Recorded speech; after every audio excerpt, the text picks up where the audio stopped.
చెప్తాను, దయచేసి నోట్ చేసుకోండి. 18వ బైబిల్ పాఠముగా యెషయా గ్రంథము 45వ అధ్యాయము 20 నుంచి 25వ వచనం మటుకి. యెషయా గ్రంథము 45వ అధ్యాయము 20 నుంచి 25వ వచనం మటుకి. అంతేకాకుండా పత్రికల బైబిల్ పాఠముగా యాకోబు రాసిన పత్రిక 5వ అధ్యాయము 13వ వచనం నుంచి 20వ వచనం మటుకి. యాకోబు రాసిన పత్రిక 5వ అధ్యాయము 13వ వచనం నుంచి 20వ వచనం మటుకి. స్వార్థల బైబిల్ పాఠముగా మార్క్స్ వార్త 9వ అధ్యాయము 17వ వచనం నుంచి 29వ వచనం మటుకి. మార్క్స్ వార్త 9వ అధ్యాయము 17వ వచనం నుంచి 29వ వచనం మటుకి.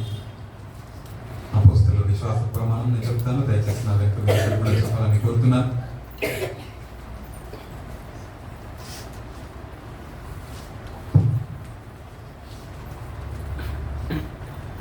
అందరం కూడా ఈ ప్రార్థన చెబుదాం. నేను పరలోకమును భూలోకమును సృష్టించిన సర్వశక్తి గల తండ్రి అయిన దేవునిని నమ్ముచున్నాను. ఆయన చంద్రైక కుమారుడును మన ప్రభువునైన యేసుక్రీస్తును నమ్ముచున్నాను.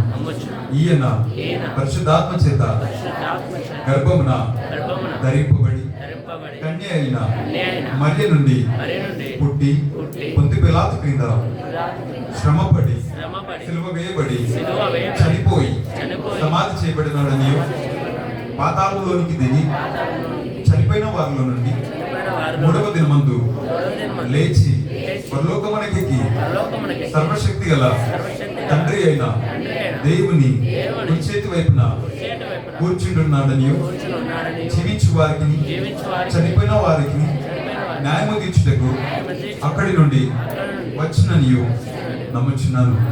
నేను పరిశుద్ధాత్మని నమ్ముచున్నాను. పరిశుద్ధ క్రైస్తవ సంఘమును, పరిశుద్ధుల ఐక్యమును, పాప పరిహారమును, శరీర పునరుద్ధానమును, నిత్య జీవమును ఉన్నవని నమ్ముచున్నాను. ఆమేన్.